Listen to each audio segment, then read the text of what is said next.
So yes, potentially a big weekend ahead. We have the German election. The question we're asking ourselves is this going to be the big political event of the year that blows up markets? Probably not, but we're going to explore all the potential here. Background to this, obviously, we came into the start of the year, a bit of a populist uprising taking place, we thought, in Europe, but it didn't really pan out. We had the Dutch election, we had the French election, we could have had an Italian election, that hasn't happened yet, but populism was evident in both those elections, but the mainstream candidates really won out, and so we're expecting probably a repeat of the same here, and in fact probably the main crux of what we're going to get to in this webinar is that actually the forces behind the potential result would suggest it's going to be an even more mainstream result than the other elections. So these are the topics we're going to cover, and again, this is not good. I try not to make these webinars drag out forever, so I'm hoping we'll be done somewhere between 20-30 minutes, and obviously anytime you have any questions, be it on this or something completely unrelated, certainly feel free to ask. But the point, just finishing up on my first point, really when you look at the polls, and we're about to have a look at the poll tracker in a minute, Angela Merkel, the current Chancellor of Germany, and her party have a very strong lead. And why do they? Because the German economy is doing very well and people vote with their wallets. The economy of the Netherlands, the economy was a bit more stagnating. There's high unemployment rate in France. They maybe have a bit more justification when it comes, or at least a segment of the economy have justification for rebelling. It's not really the case in Germany. But why does it matter? Let's move on to that.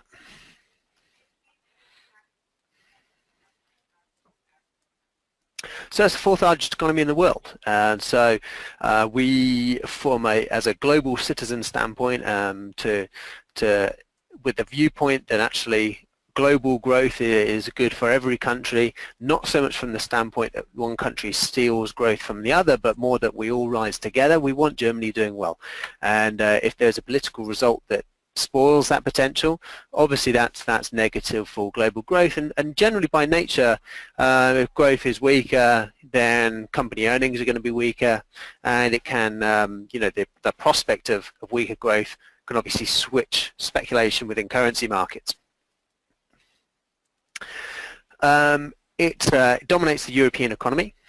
And so what's interesting here is that there have been calls over the past few years, particularly since the European debt crisis, for Germany to spend a bit more, and if they were to spend more, the logic is that it could spread over the rest of the EU a bit more, and maybe even up this pretty unequal distribution of growth and unemployment that we see at the moment. I would say that that's actually probably more likely that Germany would boost its fiscal spending under Scholz, who is the main opposition leader. But actually Merkel has kind of softened the tone a little bit recently, and from a market standpoint, this is a bit of a kind of, it's almost scales, because you want the government to remain solvent, you want it to remain conservative, but you also like the idea of some government spending to boost growth. So probably we'll have a look at the different coalition possibilities in just a minute, but you'd say that probably under Merkel's preferred coalition of the FDP, that would probably be erring slightly away from those fiscal spending, a bit more fiscally conservative. And obviously for those of us in the UK, the EU approach to Brexit, and obviously I'm making this webinar about an hour or so before Theresa May's big Brexit speech today, so that's obviously going to be the main Brexit focus. But over the weekend, Germany dominates most affairs within Europe, and they're clearly going to be, Merkel for one is a strong voice for how Europe will approach Brexit negotiations. I think it's fair to say that Scholz is a consummate EU insider. He obviously was president of the EU, and he, I think, would probably come down from a more political, emotional even standpoint and be a bit more hardline on the UK and try to basically punish the UK for leaving the EU. Merkel perhaps probably a bit more practical, but also she's a bit of a flip-flopper, let's be honest, and so there's still a chance that if the general sentiment among the rest of the EU is that Britain should be punished for leaving, then that's probably the way it's going to go. That's my feeling at the moment. That's the general bent of the EU negotiators, but maybe Merkel under different influence would be a little bit more balanced, shall we say, and give the UK a bit of scope for a better deal. And this is kind of a EU integration. So this was really something that came up. When there's problems, you talk about the reasons for those problems. One of the big problems in Europe is there's monetary integration through the euro, but there isn't fiscal integration and other aspects of integration. So I think probably a Germany under Scholz would be pushing a lot further for integration, and the rest of the world standpoint is that the EU would function properly if there was full-on integration, i.e. a United States of Europe, but obviously that's a little bit of a politically difficult situation within Europe, and I think probably were Merkel to remain in power, which is the default, actually more integration within the EU. It will probably happen, but at a slower pace. And then just modern world history, we don't need to elaborate too much when it comes to Germany, but it is interesting that we're looking at the AfD party, which again we'll explore in a second, looking to be potentially the first real nationalists in government in the Bundestag since World War II. So what are the polls showing?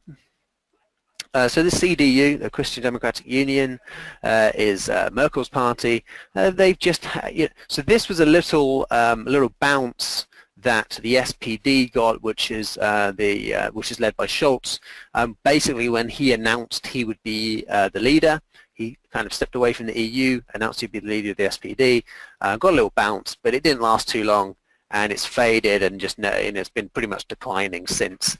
And it's interesting that the vote share of the CDU has been off a little bit, but so has the SPD. So there's actually been a little jump in the smaller parties in the last few weeks.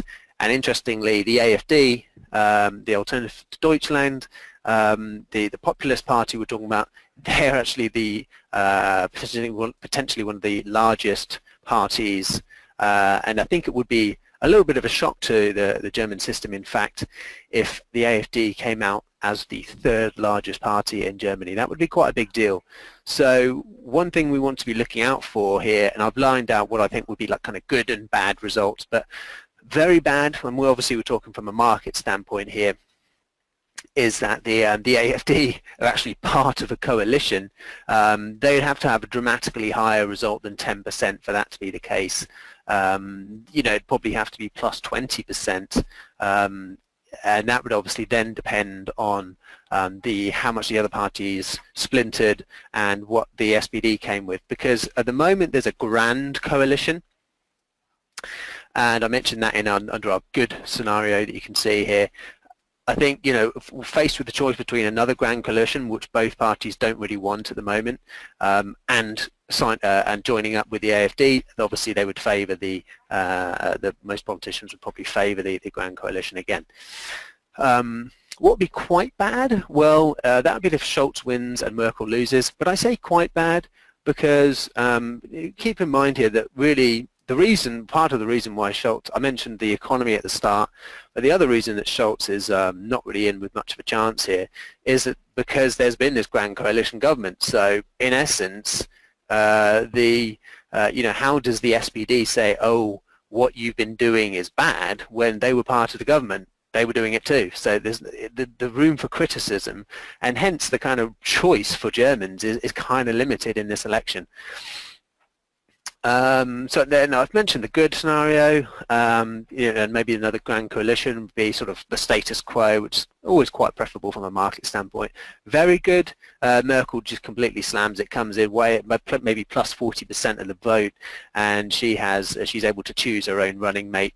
Probably the black-yellow coalition, and if I can, let me just, I'm sure a few of you checked out our page here on the election, but if I drag that in for a second here. So here's some of the combinations we're talking about here. So Grand Coalition, just the two main parties together.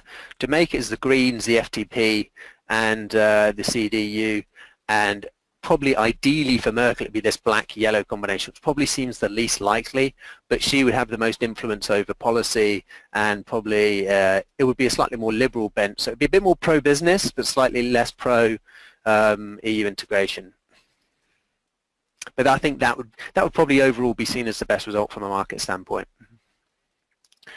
So what is the mood of the market leading into this? Calm, to be quite honest with you. So always a good way to judge, how tense markets are is just looking at volatility. So I've got here volatility for the German DAX index, and as you can see, looking on a 6-month basis, it's literally the lowest it's been in all those 6 months right before the election. And if you look on this grander scale, it's really only at the start of this year that we saw volatility even lower than it currently is. So it's close to the lowest in 5 years, and it is the lowest in 6 months. So not exactly a sign that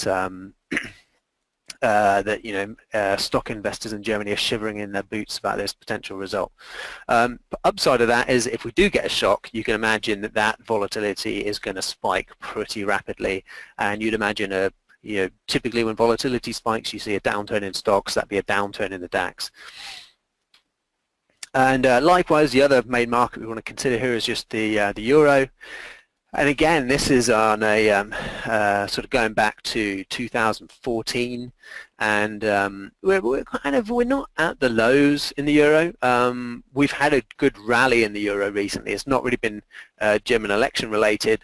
You could say the German election has not been a drag because people have not been fearful about it, but it's obviously ECB policy which has been driving the euro higher for the most part, as well as good European economic data, which if you are trading markets today and you see the DAX is off its lows, the euro's trading up a bit, it's because we've had some good manufacturing and services sector data from the Eurozone, from Germany and France specifically. So there is the end there. Let me bring it, where is that page I just had for those? Here are all those parties. So if you are going to be following the election on the day, here are these main parties again and who they are. Hope all of you had a look on this page. If you haven't, obviously just check it out from the LCG landing page, and you can also watch our 1-minute video summarizing some of these points as well on the German election. But before we end here, let me drag in the price charts just so we can see how the euro and the DAX are setting up here. So this is the euro chart. For me, it's really an interesting juncture in the euro at the moment, because we're basically at this big 120 level. So we're on 119.70 as we speak. Basically, the market's gone sideways for the last month. We've been in a 200 pip range between 1850 and 2050, say. So a potential for a reversal. Why might it be a reversal? Well, one thing that I look at here is momentum. And you can see there's been a trend here in the RSI, with the lows have been connecting quite nicely. And no, so I'm just going to draw me up there. Let me go onto the arrow, and I can just extend the trend line a bit there. And you can see it broke. It kind of popped back above it. It's challenging it again, but we did make a new low in momentum here. While prices were making new highs, momentum were making new lows. So a bit of divergence in momentum. Momentum can sometimes lead price. So that's one point of concern. We've also broken what to me is a slightly too steep a trend line, but if we look on a weekly chart, pretty hard to see on that one, but if I zoom in, you can here's that low here, here's that low here. So just connecting the two latest kind of long-term lows, if you like, sign of a bit of loss of momentum again because we dipped through that rising trend line in the euro. But at the moment, we're holding above the 50-day moving average, and we're not making new lower lows. So this, to me, looks more like a consolidation before a break higher than it does a reversal. It just looks that way, and typically trends tend to continue more often than they reverse. They only reverse once, they continue many times. And if we look at the backdrop of this, if the German result does go as we'd expect, and a safe Merkel victory, that should be euro positive. And we're in a backdrop of positive euro news at the moment, with the ECB looking to reverse QE at some time in the next few months. So odds on for a euro positive result. As I mentioned, if we do get a surprise, Merkel doesn't fare as well, or the AfD do fare much better than expected, that would probably be a euro negative result, and you'd expect that downside to be bigger than any upside here. And if we switch gears to the German DAX, this is the daily candlestick chart, and as you can see, we're popping. We're popping to the top side here, and even that's even as the euro basically holds near its highs at 120. The DAX seems to be a little bit more comfortable in its skin now. As the euro really rallied, the DAX pulled back. You've got a lot of big exporters in Germany, obviously, but we're back above these moving averages. We're in the shorter term 20-day has crossed above the 50. That denotes an uptrend. We had a similar sort of downtrend here that I mentioned in the euro, and here it played out pretty well, where you had the break. Obviously, as I said, the break in momentum happens before the price. So we broke above this rising trend line in momentum. We made a higher low in momentum, but we actually made a little cheeky lower low in price. But that divergence kicked off this recent rally that we've had, and now we're sitting just beneath that sort of 12,700 mark, really, and those previous highs from back in July. It's kind of the resistance we're looking at.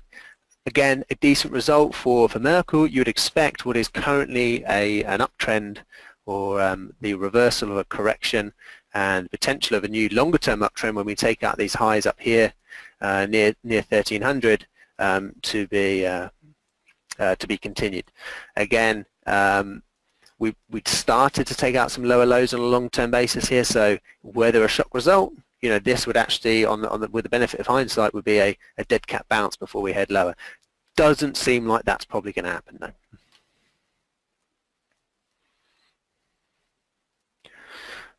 So as I said, I think I was going to keep this pretty short and sweet, so I think I'm going to leave it there, unless there were any other markets that anyone else was particularly keen to look at. From a UK perspective, you could have a look at the euro against sterling. We've had a bit of a drop off there because of the rally in sterling, because of the expectations about a rate hike. This, to me, the trend has turned to the downside.